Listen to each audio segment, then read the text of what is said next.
Hi everyone, my name is Ekene, and welcome to our group presentation. We are Safety Team, and today we're walking you through one of the most effective techniques used across the industry today, job hazard analysis, also known as JHA, and how it ties into the safety checklist. Our team includes me, Sia Valua, Alexa, and Maritza. I'll be starting us off by introducing what JHA actually is and why it's such an important part of maintaining a safe workplace. So what exactly is job hazard analysis? A job hazard analysis is a step-by-step method used to identify potential hazards in the job task before those hazards lead to injury or an accident in the workplace.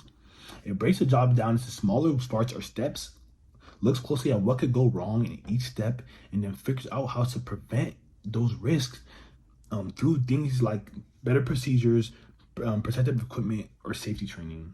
Basically, JHA helps us be proactive instead of reactive. Instead of waiting for an accident to happen, we find the hazards to advance and control them. This process doesn't just help with OSHA compliance, it helps strengthen the safety culture within an organization. When employees are part of like identifying and discussing hazards, they become more aware of their surroundings and more committed to working safely. Think of JHA as a partnership between workers and safety teams. It's about communication, awareness, and prevention. Every company that values its employees' well-being can benefit from using JHA and the safety checklist. Because at the end of the day, prevention saves both lives and money, and that's what people like to do.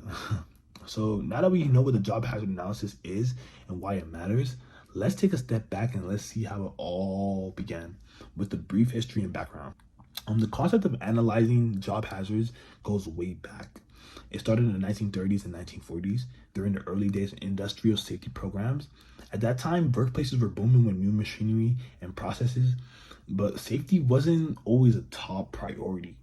Accidents were common, especially in factories, construction sites, and manufacturing plants. Safety engineers realized that to truly reduce injuries, they had to look at jobs before accidents occurred. So by observing tasks, spotting like risks, and documenting safe procedures, that's how they found the foundation for job hazard analysis to begin. Then in 1970s, when the Occupational Safety and Health Administration (OSHA) was created, JHA became a major tool for hazards recognition and prevention.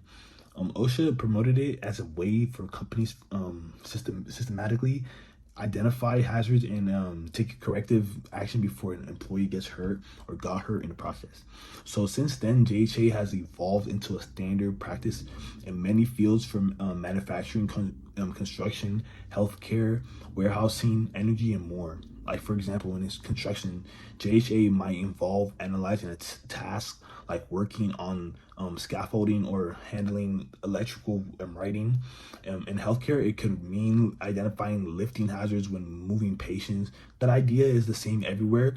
Like if you break that job down, find the risk and put the safety controls in place. But if you compare workplaces from nearly a century ago, those today, the difference is huge. Early factories were crowded, noisy, and unsafe, while today the JHA had and regularly safety checklists. Jobs are more controlled, documented, and monitored.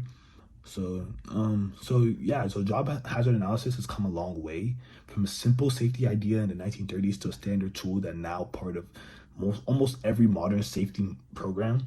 And with that background in mind, we can start seeing how powerful this technique really is.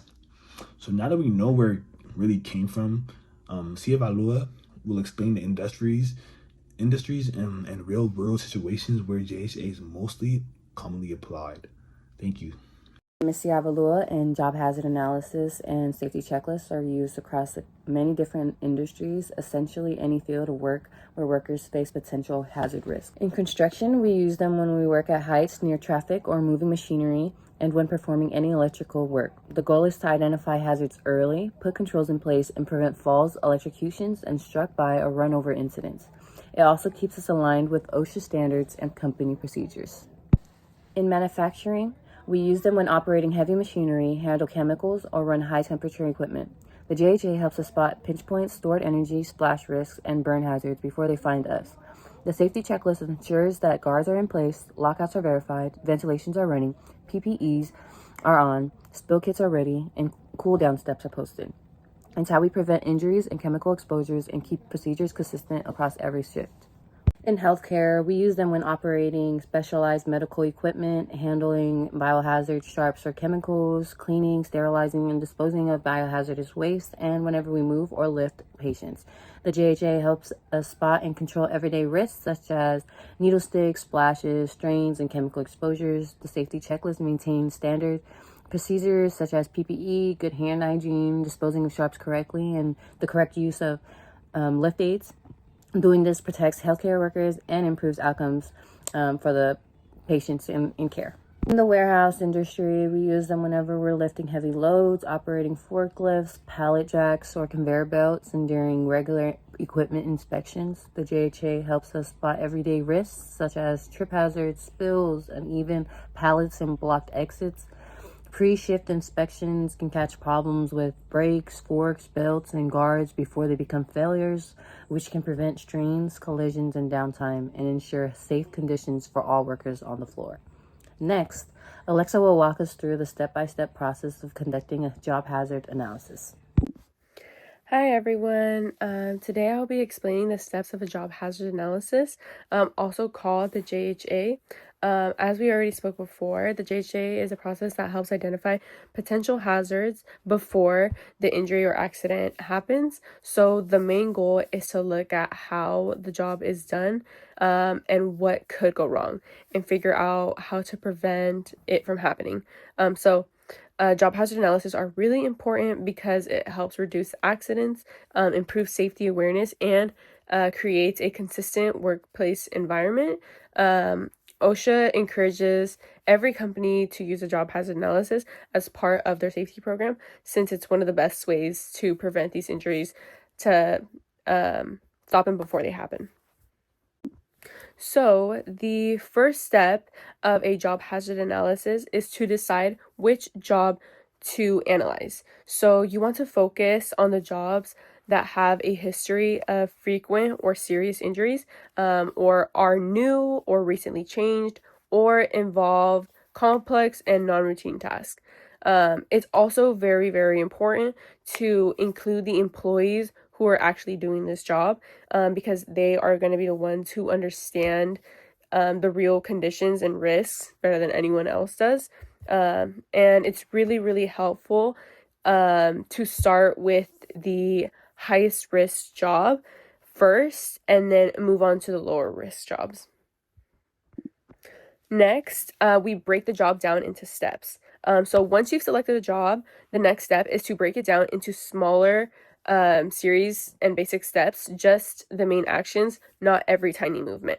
So to do this, observe an experienced worker maybe and doing the job safely and write down each step. Then you want to confirm your list with that worker and make sure that you didn't miss anything. So for example, if someone is changing a machine blade, the steps for this might be turning off the power, then removing the safety guard, replacing the dull blade, and then reinstalling the guard, and then turning the power back on. So breaking down the job like this helps you see exactly what hazards might happen. So step 3 is identifying the hazards for each step. So after you break down the job, the next step is to look closely at each part and ask what could go wrong here. This is where you would identify all the possible hazards. So physical, chemical, ergonomic, and environmental. So physical hazards might include slips, trips, or moving machine parts. Some chemical hazards might be from cleaning agents or like vapors. Ergonomic hazards might be like repetitive motion or heavy lifting. And then environmental hazards might include things like heat, noise, or poor lighting. It could be really helpful in all of this to include the workers in this step as well, because they often know the near misses of things or like hidden risks that we might be overlooking. So step 4 is to determine the preventative measures. So once you've identified the hazards, the next step is to figure out how to eliminate and control them. So using the OSHA hierarchy of controls, it shows the safest and effective ways to protect the workers. So the first level is elimination. So you want to remove the hazard completely. Second is substitution.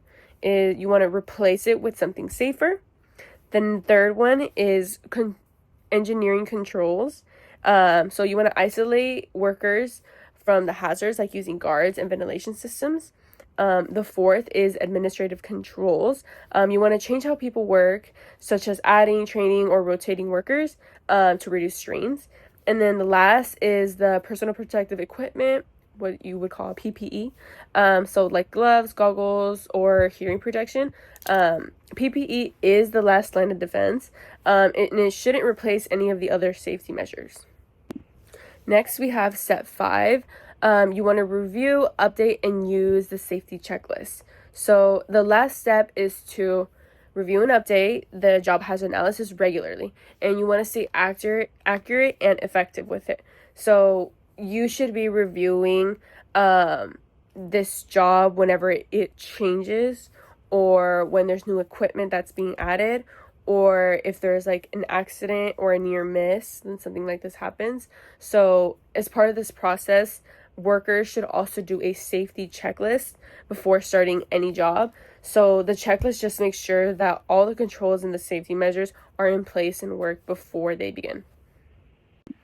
So using a safety checklist, the safety checklist is a quick and simple tool used before starting work to confirm that everything is safe and ready. It usually includes the PPEs available and also correctly worn, that the machine guards are safely installed, and that the tools and the cords are like undamaged, and that the work area is clean and clear of hazards. It also ensures that emergency exits are accessible, and any required permits or procedures are completed. So using a checklist just helps catch those last minute issues, and it just reinforces these safe habits and ensures that the work area is completely hazard free before the job actually starts. So that basically covers the steps of a job hazard analysis, and how these safety checklists can make sure that everything is ready before the job starts or before work begins. So now Maritza will show you how these steps actually look in a real life example using an actual accident case. Thank you. Today, I'll be presenting an in-depth analysis of how the Job Hazard Analysis, or JHA, and Safety Checklist can significantly reduce the risk of occupational accidents. So, for my real-life incident, a technician at a food processing plant was conducting routine maintenance on a conveyor belt. So, while clearing a jammed piece of plastic, the machine unexpectedly started up, crushing the worker's hand. So the investigation later showed that the worker did not properly lock out or isolate the energy source, which means that it was a critical failure that a well-designed job hazard analysis and safety checklist could have prevented. Okay, let's move on to applying the job hazard analysis. So for a job hazard analysis, you have to select and prioritize jobs that pose the most significant risk. So in this case, the routine conveyor maintenance was chosen because it's involved exposure to moving machinery, previous near misses, and potential for serious injury. So employee involvement was key. So technicians, supervisors, and safety officials should have all participated to ensure accuracy and relevance of this specific task. So basically the steps of what happened and how everything occurred. Next, we'll move on to the job hazard analysis steps. So this involves breaking the job down into clear subsequential tasks. For this job, the process starts from notifying the production team and isolating energy to inspecting, cleaning, and finally testing the machine back up to make sure that it's running smoothly. So by mapping these steps, the team can identify exactly where hazards may occur, particularly during steps involving access to moving parts. So moving forward, you would have to analyze these specific steps for potential risks. So in this case, the hazards included unexpected machine startup, entanglement in moving parts, sharp edges, and slip hazards from lubricant spills. So as I showed previously, there was a safety procedure that he could have done, which was to check and make sure all the moving parts were running smoothly, which meant that he had to like relubricate all the moving parts to make sure that it wouldn't stop or potentially cause any more harms. That's what I mean by that's where the spill hazard may come from when that occurs. So by identifying these risks, the job hazard analysis creates a structured understanding of where and how accidents could occur. Next, we move on to developing different preventative measures using the hierarchy of controls. So for instance, let's take my first example, which is the unexpected startup. So this is controlled through, in this specific example, it is controlled through interlocks and the lockout/tagout procedure. So the lockout/tagout procedure is a safety protocol used to ensure machinery is properly shut off and cannot be restarted during maintenance or repair. So some administrative controls for this specific procedure are clear communication, written permits, and PPE like cut-resistant gloves, which further strengthen these different safety procedures. So by applying multiple controls, the risk of human error is inevitably minimized. Next, we move on to the safety checklist. So this just basically ensures that each preventative step is followed. So each item must be checked and signed off before the technician begins to even work. So in our specific incident that I created, the lack of such a checklist meant that the worker skipped the lockout/tagout verification. So a single unchecked step led to this whole injury occurring. So had the checklist actually been in place, the worker would have been required to lock out all power sources. So he had to verify zero energy. And basically zero energy just means that all energy sources, electrical, mechanical, hydraulic, thermal, are disconnected and residual energy is released, like all of it. And then he would have had to obtain supervisor sign off before even starting this whole maintenance routine checkup. So each step basically just adds a safety guard that prevents premature machine startup and ultimately the injury that had occurred in this case. So using the job hazard analysis as a root cause analysis tool revealed that the immediate cause was unsafe behavior, but the true root cause was multiple things that occurred. So yeah, there was some like major underlying causes, which was the inadequate enforcement of the lockout/tagout method, the lack of training and awareness of proper maintenance control, and then the absence of a pre-maintenance checklist. So all in all, this case just shows that serious injuries are preventable when we do apply the job hazard analysis and safety checklist consistently. Just by embedding these practices into daily operations, we not only protect the workers at hand, but we also create a culture of accountability and continuous improvement. Next, Lua will wrap up with the key takeaways and importance of applying the job hazard analysis and safety checklist in every workplace. Thank you. In conclusion, pairing job hazard analysis with safety checklist turns safety from reactive to proactive. A JHA breaks each task into steps, identifies the specific hazards before work begins, and sets the right controls. The checklist then standardizes those controls so critical steps aren't missed across crews and shifts. Together, they reduce injuries and near misses, provide clear documentation that supports OSHA compliance, and strengthen a consistent speak-up safety culture where safe work is the default. Moving forward, treat the JHA as everyday planning, not just something we do after an incident. Review it at the start of each shift and anytime tasks, people, or conditions change. And use the safety checklist to keep controls consistent. Safety starts with awareness, and job hazard analysis helps us stay one step ahead. Thank you.